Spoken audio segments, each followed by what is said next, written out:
जय श्री राम, जय श्री महाकाल। ये एक कहानी भरा वीडियो है जहां पर आपको पूरी कहानी समझ आएगी कि एग्जैक्टली टैरिफ में क्या चल रहा है, इंडिया का रोल क्या है, पाकिस्तान का रोल क्या है, चाइना का रोल क्या है, यूएस इनके साथ क्या कर रहा है। पूरी की पूरी डिटेल इस वीडियो में आपको सामने मिलेगी। मैंने इसको कुछ पार्ट्स में डिवाइड किया है। रीजन बीइंग, कहानी को कब जब हम पार्ट्स में समझते हैं ना तो चीज़ें और क्लियर होती है, बट ये पांचों पार्ट्स कनेक्टेड है। सबसे पहला पार्ट है टैरिफ आया कहां से, दूसरा रशिया से जलन, तीसरा धर्म संकट में है भारत, चौथा भारत की ताकत, और पांचवा चाइना का फितूर, पाकिस्तान मजबूर और यूएस से भरपूर। So let's begin the story with part one. Tariff आया कहां से, हुआ क्या है, इसको ध्यान से समझना। यूएस से चाहता है कि वो सुपर पावर रहे, जो कि बात सही भी है। जो सुपर पावर नेशन होता है वो हमेशा अपनी बादशाहत बनाने की कोशिश करता है। यूएस के सामने रशिया खड़ा था, रशिया के साथ में अब खड़ा है चाइना। अब ये दोनों चाहते हैं कि जहां पर वेस्ट का डोमिनेंस है ना, वो डोमिनेंस कट के ईस्ट के पास है, मतलब रशिया के पास है और चाइना के पास है। कैसे करें? मिडिल ईस्ट में एक समय पर था क्रूड ऑयल, और क्रूड ऑयल इतना था कि वहां पर जिसने क्रूड ऑयल पे अपना कब्जा जमा लिया वो वर्ल्ड का सुपर पावर होता। रशिया ने पहले कोशिश करी थी अफगानिस्तान के थ्रू, जहां से तालिबान का जन्म हुआ है, बट इसके अलावा अब वहां पर यूएस का डोमिनेंस है, तो क्रूड के ऊपर यूएस की डोमिनेंस चल रही है। तो अभी के लेवल पर सुपर पावर कौन हुआ? यूएसए। और ये यूजुअल बात है कि जो सुपर पावर बनता है ना, वो दूसरी कंट्रीज को हथियाना चाहता है उसके ऊपर अटैक करके। तो लेबनान हो गया, सीरिया हो गया, जहां पर भी अनरेस्ट दिखता है वहां पे क्या हो रहा है ये आप समझ चुके होंगे। पर सेम फॉर्मूला चाइना के लिए अप्लाई नहीं हो रहा था। क्यों? क्योंकि चाइना में डोमिनेंस किस चीज की है? मैन्युफैक्चरिंग की। चाइना किस में स्ट्रांग है? लेबर में। तो चाइना पर कैसे अपना रुतबा जमाए, चाइना को कैसे अपने कंट्रोल में लाए, कैसे करें? तो वहां पर उसका स्ट्रॉन्ग पॉइंट क्या है? मैन्युफैक्चरिंग। उसकी स्ट्रॉन्ग चीज क्या है? इकोनॉमी। इकोनॉमी किस पे डिपेंडेंट है? मैन्युफैक्चरिंग के ऊपर। अटैक कर दो। कैसे अटैक करोगे? टैरिफ्स लगा के। इनकी अगर इकोनॉमी के ऊपर हमने अपनी धाप जमा ली ना, तो अमेरिका सुपर पावर हर तरफ से हो जाएगा। क्रूड ऑयल से तो है ही है, साथ ही साथ मैन्युफैक्चरिंग से भी हो जाएगा। तो फिर क्या करें? सैंक्शंस लगाओ, टैरिफ लगाओ, इनके चार्जेस लगाओ। इनकी इकोनॉमी स्ट्रांग है ना, इनकी इकोनॉमी तोड़ो। तो अगर ये करना था तो डायरेक्ट अटैक करना इतना आसान थोड़ी है। अगर एक बार आपने चाइना पर डायरेक्ट अटैक कर दिया टैरिफ के नाम पे, तो उन्होंने क्या किया? अमेरिका ने बोला हम तो वर्ल्ड में हर जगह पर टैरिफ लगाते जाएंगे, वर्ल्ड की एक एक कंट्रीज के ऊपर हम टैरिफ लगाएंगे, क्योंकि उनका दर्द दो लेवल पर है। एक तो उन्हें सुपर पावर बनना है, और दूसरा उनका जो डेट है ना, $36.3 ट्रिलियन का जो डेट है, उसकी भरपाई कैसे करेंगे? अलग अलग जगह पर तो वेपन्स बेच बेच के, वॉर करा करा के, वेपन्स बेच बेच के तो उन्होंने चुका लिया, बट बाकी चाइना से पैसा कैसे वसूले, वर्ल्ड से और पैसा कैसे है? तो उसका एक ही तरीका था, लगाओ टैरिफ। तो सब पे लगाया। अटैक करना था चाइना पर, बट सबके लिए लगाया। बहुत सारी कंट्रीज ने तो बोल दिया भाई यूएस तू हमारे साथ डील कर ले, अपन बीच में कोई रास्ता निकाल लेते हैं, गेम ओवर करते हैं। चाइना बोला नहीं नहीं नहीं नहीं नहीं, तू तो निकल यहाँ से, तेरे ऊपर हम डबल टैरिफ लगाएंगे। तो अब डायरेक्ट अटैक तो हो गया, ये दोनों एक दूसरे से भिड़ने लग गए। यूएस चाइना ने एक दूसरे के ऊपर अटैक करना चालू कर दिया। इस पूरी चक्की में इंडिया का पिसना भी बनता था। इंडिया के ऊपर उन्होंने पहले लगाया टैरिफ 25%, हम तुम पे 25% का टैरिफ लगाएंगे। क्यों? 200% क्यों नहीं? 100% क्यों नहीं? अरे भाई दोस्ती भी तो निभानी है, इंडिया से यूएस की दोस्ती भी तो है। अब मुझे तो ऐसा लगता है यूएस ने इंडिया को बोला होगा देख सुन, हम चाइना पे लगा रहे, तेरे ऊपर से 25% लगा रहे, अभी तो कुछ ज़्यादा बोलना मत, बाद में अपन ना डील वील कर लेंगे। अब ऐसे ही हुआ। अगर आप देखोगे तो पहले इनके ऊपर 25% का टैरिफ लगाया, फिर इंडिया ने बोला एक मिनट रुको ना यार, अपन दोनों मिलकर मांडवली करते हैं ना, कोई बीच का रास्ता निकालते ना, एक डील सेट कर लेंगे, थोड़ा रुक जाओ। तब तक यूएस ने चाइना के साथ थोड़ी बहुत अपनी दोस्ती भी बनाई ली है, बट अभी भी इंडिया की डील तो फंसी हुई है। तो इंडिया के साथ दोस्ती भी निभानी है और इस तरह से ज़्यादा अटैक भी नहीं करना है। तो फिर क्या करें? बोला रुको रुको रुको, हम पहले 9 जुलाई पे आपके पास डील लाने वाले थे, अब आपके पास लाएंगे 1 अगस्त को, तब तक रुकते हैं, लोड मत लो। अब इसी इवेंट के आजू बाजू हुआ इंडिया पाकिस्तान वॉर, और इंडिया पाकिस्तान वॉर में जहां पर इंडिया को उम्मीद थी कि हमारा दोस्त यूएसए आएगा और हमारी मदद करेगा, वहां पर यूएसए ने बोला पाकिस्तान तेरे को पैसे चाहिए, हम दे रहे हैं पैसे, तू लोड मत ले, बट तू है ना इंडिया पे अटैक मत कर, पैसे ले ले, इंडिया पे अटैक मत कर, अभी ये ना हथियार वथियार खरीदने की ज़रूरत नहीं है। और यहाँ पर हमारे पास पाकिस्तान अटैक पे अटैक कर रहा है, वहाँ पे ड्रोन डाल रहा है। हमारे पास S-400 दिया किसने? रशिया ने। हमें एनर्जी और ऑयल सस्ते में दिया किसने? रशिया ने। तो यहाँ पर अपनी पार्ट 2 शुरू होती है, दैट इज रशिया से जलन। यूएस और रशिया की ऑलरेडी एक दूसरे से काफ़ी हद तक जलन है, मतलब दुश्मन है दोनों एक दूसरे के। अब सिंपल सी बात है, मेरा एक दोस्त है जो कि इंडिया है, अब वो मेरे दुश्मन से जाके बातचीत करेगा तो मैं तो अपने दोस्त पे अटैक कुछ ना कुछ तो करूंगा, उसको बोलूंगा तू उससे क्यों बातचीत कर रहा है। सिमिलर सिचुएशन यहाँ पर भी क्रिएट हुई, क्योंकि यूएस और रशिया के एक दूसरे के साथ में रिलेशंस अच्छे नहीं हैं, तो यूएस ने इंडिया को बोला तू रशिया से वेपन्स क्यों ले रहा है, तू रशिया से ऑयल क्यों खरीद रहा है। अब इंडिया भी तो क्लियर है ना, जब संकट की सिचुएशन आई तब क्या यूएस ने हेल्प करी? नहीं। किसने हेल्प करी? रशिया की। और ये रशिया का इतिहास रहा है, जब जब इंडिया को रिक्वायरमेंट पड़ी है रशिया की, रशिया वहां पर खड़ा था हमारे लिए। साथ ही साथ वेपन्स S-400 की हम बात करें, और भी बहुत सारे वेपन्स हैं जो हमारे पास आते हैं रशिया से, और रशिया हमें सस्ते में ऑयल दे रहा है। वो सस्ते में ऑयल के चक्कर में इंडिया में इन्फ्लेशन का इशू नहीं है बॉस। तो इंडिया कैसे मानेगा कि हम रशिया से अपने सारे डील्स तोड़ दें, सारे रिश्ते तोड़ दें। अमेरिका के सेनेटर ने बीच में एक चीज कही थी कि अगर इंडिया और चाइना, मींस ब्रिक में 4 कंट्रीज आती है, ब्राजील, रशिया, इंडिया और चाइना। पहले साउथ अफ्रीका भी आती थी तो उसको ब्रिक्स बोलते थे। तो इफेक्टिवली इन्होंने कहा कि जो लोग रशिया से सस्ते में ऑयल खरीदेंगे, डोनाल्ड ट्रंप साहब उनकी इकोनॉमी को क्रैश करेगा। ये यूएस सेनेटर ने कहा था, जो कि एक तरह का इंडिकेशन था कि इंडिया पे टैरिफ तो लगने वाला है। फिर अभी रिसेंटली उन्होंने एक ट्वीट तो कर ही दिया है कि भाई साहब कि हम ये डिक्लेयर करने वाले हैं कि हम 25% का टैरिफ लगाएंगे इंडिया पर, और एडिशनल पेनल्टी भी लगाएंगे। एडिशनल पेनल्टी काहे की? ऐसी कौन सी जलन है तुमको यार? रशिया से क्या हुआ है एग्जैक्टली?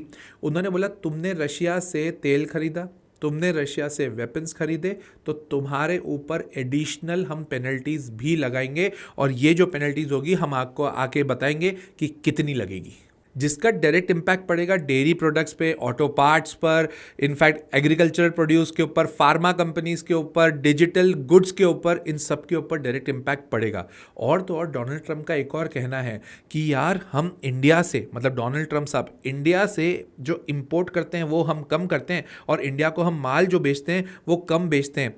$46 बिलियन का हम माल तुम्हें कम बेच रहे हैं, ये कैसे फेयर हुआ? अरे भाई तू तो हमारा दोस्त था, तू हमारा दोस्त था, हम तेरे से अच्छे खासे डील कर रहे थे, और अच्छी खासी डीलिंग में हमारी दोस्ती चल रही थी, अच्छे खासे रिश्ते चल रहे थे। ये सब चीज़ें कहाँ से आई? ये सब चीज़ें आई है रशिया की जो जलन है ना, उधर से। सिंपल सी बात है, यूएस के कांग्रेस ने एक लॉ प्रपोज किया है अभी गवर्नमेंट के सामने, यूएस गवर्नमेंट के सामने, that is sanctioning Russia act 2025। उसमें क्लियरली मेंशन्ड है कि जिस कंट्री ने रशिया के साथ ट्रांजैक्शंस किए उनके ऊपर 500% तक की पेनल्टी और सैंक्शंस लगा सकते हैं अमेरिकन गवर्नमेंट। तो ये प्रेशर ही हुआ ना, तो वो मैटर ही नाटो का है। तो जो लोग नाटो में, जो कंट्रीज नाटो में इन्वॉल्व नहीं है, उनके लिए प्रेशर हो गया, स्पेसिफिकली इंडिया के लिए प्रेशर हुआ। इससे कौन कौन से सेक्टर हिट होंगे? टेक्सटाइल हिट होगा, ज्वेलरी होगा, डायमंड्स होंगे, फार्मेसी होगा, आईटी सर्विसेज होंगे, ऑटो पार्ट्स होंगे, और काफ़ी इंजीनियरिंग गुड्स भी होंगे। ये थी पूरी रशिया से जलन की कहानी। अब इंडिया सकते में है, इंडिया धर्म संकट में है, दैट इज पार्ट 3। यहाँ पर प्रॉब्लम ये है, इंडिया क्वाड का भी पार्ट है, इंडिया ब्रिक का भी पार्ट है। क्वाड में बेसिकली आता है India, Australia, USA, Japan. Brick में ब्राजील, रशिया, इंडिया, चाइना। तो ऑटोमेटिकली हम 2 कंट्रीज के साथ में हैं। अगर हम रशिया से अपने रिश्ते तोड़ते हैं, जिसने हमेशा हमारा साथ दिया, तो वो तो गलत बात हो जाएगी। यूएस का अगर साथ नहीं देते, तो सुपर पावर का साथ नहीं देते, हमारे लिए बहुत ही ज्यादा धर्म संकट की बात हो गई है। क्योंकि यूएस चाहता है कि हम यूएस का साथ दें, तेल रशिया से न खरीदें, वेपन रशिया से नहीं खरीदें, और इंडिया रशिया को क्रिटिसाइज कैसे करे, किस लेवल पर यूक्रेन रशिया वॉर में इंडिया क्रिटिसाइज करे रशिया को, जबकि रशिया ने हमेशा हमारा साथ दिया है। इस पूरी कहानी से जो मजे लेने वाला है ना, वो लेने वाला है चाइना। क्यों? क्योंकि रिसेंटली यूएस और चाइना में थोड़ी सी दोस्ती आई है, थोड़ी सी करीबी आई है।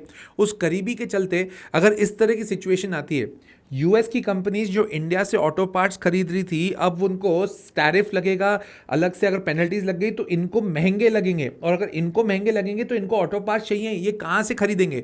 लोग बोलेंगे सर अमेरिका खुद की फैक्ट्रीज डेवलप कर देगा। इतना आसान नहीं है, अभी इनको ऑल्टरनेटिव चाहिए। अब ये ऑल्टरनेटिव खरीदेंगे कहाँ से? चाइना से। मजे कौन लेने वाला है? चाइना। पर इंडिया भी इतनी हालत गंभीर करके नहीं बैठा है। इंडिया ने इस टैरिफ के बदले कहा है क्लियरली कि हम कुछ कुछ सेक्टर में तो आपकी बात मान ही नहीं सकते। दैट इज इंडिया की ताकत, पार्ट 4, जहां पर इंडिया ने कहा है कि हम डेयरी और एग्रीकल्चर पे तो आपकी बात नहीं मान सकते, इसके ऊपर आपको कुछ ना कुछ दूसरा रास्ता निकालना पड़ेगा। जो चीज तुम हर बार बोलोगे हम तुम्हारी बात नहीं मानेंगे, ये कोई बंधन मूवी है क्या? तुम जैकी श्रॉफ हो क्या? हम सलमान खान है क्या कि जो जीजाजी बोलेंगे वही मैं करूंगा? ऐसा जरूरी नहीं है। तो प्लीज आपको एग्रीकल्चर और डेयरी के ऊपर तो अपने सैंक्शंस हटाने ही पड़ेंगे, क्योंकि अभी भी इंडिया का मेन बिजनेस एग्रीकल्चर और डेयरी है। तो अभी देखना बहुत ज़रूरी है कि गवर्नमेंट, हमारी गवर्नमेंट किस तरह से अगली चाल चलती है और आगे क्या होगा, उसके बारे में हम ज़रूर बात करेंगे। बट अभी रिसेंटली पाकिस्तान और यूएस के बीच में भी एक डील होते हुए दिख रही है, जिसमें चाइना का फितूर सामने आ रहा है। तो let us focus on the last part of the story. China का फितूर, पाकिस्तान मजबूर और अमेरिका भरपूर। हुआ यह है कि यूएस ने पाकिस्तान के साथ एक डील करने की बात करी है, जिसमें डोनाल्ड ट्रंप ने कहा है कि पाकिस्तान में कुछ ऑयल फील्ड्स हैं जिसको एक्सप्लोर किया जा सकता है, और एक्सप्लोर कौन करेगा? यूएस की कंपनीज। अब यूएस की कंपनीज अगर पाकिस्तान में आके पाकिस्तान की फील्ड को एक्सप्लोर करेगी तो automatically Pakistan will be dependent on US, जो कि अभी तक मिडिल ईस्ट में इसी तरह से कहानी चली है। फिर सिविल वॉर भी हुआ है, फिर पंगे भी क्रिएट हुए हैं, और वहाँ पर एज ऑफ नाउ चाइना का काफ़ी इन्फ्लुएंस है भाई साहब। अगर रशिया इंडिया को सपोर्ट कर रहा था तो पाकिस्तान को सपोर्ट करने वाला चाइना था, ये जग जाहिर सी बात है। चाइना ने एक सीपेक नाम से कॉरिडोर भी बनाया है, जिसका नाम ही है चाइना पाकिस्तान इकोनॉमिक कॉरिडोर। ये एक रोड है जिससे चाइना का ट्रांसपोर्टेशन बहुत आसानी से होगा। अब यूएस चाइना एक दूसरे से लड़ तो रहे हैं ना, इनडायरेक्टली डायरेक्टली कहीं ना कहीं तो लड़ रहे हैं। तो यहाँ पर जब चाइना का डोमिनेंस आ जाएगा ट्रेड के ऊपर, तो अमेरिका तो चाहेगा ना कि इसके ऊपर वो डोमिनेंस न बना रहे। अमेरिका कहीं ना कहीं अपनी धाक जमाने की कोशिश तो करेगा। पाकिस्तान भी मजबूर है, पाकिस्तान के पास ऑप्शन नहीं है, पाकिस्तान के पास पैसे तो देखो है ही नहीं, तो पाकिस्तान मजबूर है। बिल्कुल पैसे नहीं है भाई साहब उनके पास में। चाइना की कहीं ना कहीं सपोर्ट से कहानी चल रही है, जो कि हमने वॉर की सिचुएशन में ही देखा। और पाकिस्तान में अंदर ही अंदर गड़बड़ियां भी हैं, जिसमें बलोचिस्तान और सिंध दोनों अलग होना चाह रहे हैं। काफ़ी हद तक बलोचिस्तान ने तो अपनी फ्रीडम डिक्लेयर भी कर दी है। अब बलोचिस्तान में अगर सपोज ऑयल फील्ड मिलती है और वहां पर अमेरिका जाता है, तो अमेरिका पर डिपेंडेंट हो जाएगा बलोचिस्तान। अमेरिका भी साथ दे रहा है पाकिस्तान का, तो पाकिस्तान चाहेगा कि अमेरिका की निगरानी में ही रहे बलोचिस्तान। पर फिर चाइना का क्या? चाइना की डिपेंडेंसी फिर कैसे खत्म होगी? तो ये एक बहुत ही इंपॉर्टेंट चीजें हैं जो हमें देखनी रहेगी। होगा ये कि इस एरिया में, जो हमारा एरिया है, that is India, Pakistan, China, यहाँ पर कुछ हद तक थोड़ा अनरेस्ट क्रिएट हो सकता है चीज़ों को लेकर, अलग अलग चीज़ों से। जैसे हमें ये चीज़ क्लियरली पता थी कि इंडिया में बहुत सारी फैक्ट्रीज आने वाली थी चाइना से, क्योंकि यूएस चाइना का जो वॉर चल रहा था, उसी बीच में इन्वेस्टर्स को डराने धमकाने या इन्वेस्टर्स के ऊपर प्रकोप जमाने के लिए टू अ सर्टेन एक्सटेंट दिख रहा है। वैसा है या नहीं ये आपको भी जानना रहेगा, मुझे भी।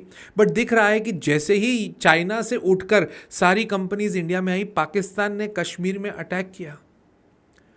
अब देखिए, ये काफ़ी विवादास्पद बात तो हो सकती है, but at the end series of events तो यही चल रहे हैं। आपको क्या लगता है? मुझे कमेंट करके ज़रूर बताना। इस कहानी से आपको क्या समझ में आया, किस लेवल पर चीज़ें जा सकती है, वो भी कमेंट करके मुझे ज़रूर बताइएगा। वॉर में कितने लोगों के पोर्टफोलियो नीचे आ गए और कितने कम लोग हैं जिन्होंने इस वॉर को अपॉर्चुनिटी समझा और पैसा इन्वेस्ट किया और पैसा बनाया। कितने सारे तो वॉर्स हो गए। पहला Israel Iran, Iran US, US China, Ukraine Russia, India Pakistan, कितने सारे वॉर हुए जिसमें मार्केट ने अच्छा खासा फॉल दिया, और जिस हिसाब से रिवाइवल दिया है वो अमेजिंग था। बट बहुत लोगों ने पैनिक करके अपना माल बेच दिया और वापस नहीं खरीद पाए। और अगर आपको समझना है कि इस सिचुएशन को किस तरह से यूज़ किया जाता है, वॉर की सिचुएशन में पैनिक ना करके अच्छा इन्वेस्टमेंट पोर्टफोलियो कैसे बनाया जाता है, तो मेरा वेबिनार है जो कि 3 अगस्त संडे शाम को 7 बजे है। जहां पर आपको वॉर की सारी डिटेल दी जाएगी, किस तरह से वॉर को देखा जाना चाहिए, क्या वॉर फाइनेंस वॉर है या रियल वॉर है, किस तरह से इन्वेस्टमेंट स्ट्रेटेजी बनाएं। अगर वेबिनार अटेंड करना चाहते हो तो डिस्क्रिप्शन पे एक लिंक है, उसको क्लिक करके एनरोल करा लो, समझ आ जाएगा वॉर को किस तरह से देखा जाता है। रजिस्टर कर लो। I will see you in the webinar. Share भी करिएगा दोस्तों के साथ में, और अगर वीडियो अच्छा लग गया है तो लाइक कर दीजिएगा वीडियो, सब्सक्राइब कर दीजिएगा चैनल, इससे हमें बहुत मोटिवेशन मिलता है। तो मिलते हैं अगले वीडियो में। टिल देन, जय श्री राम, जय श्री महाकाल।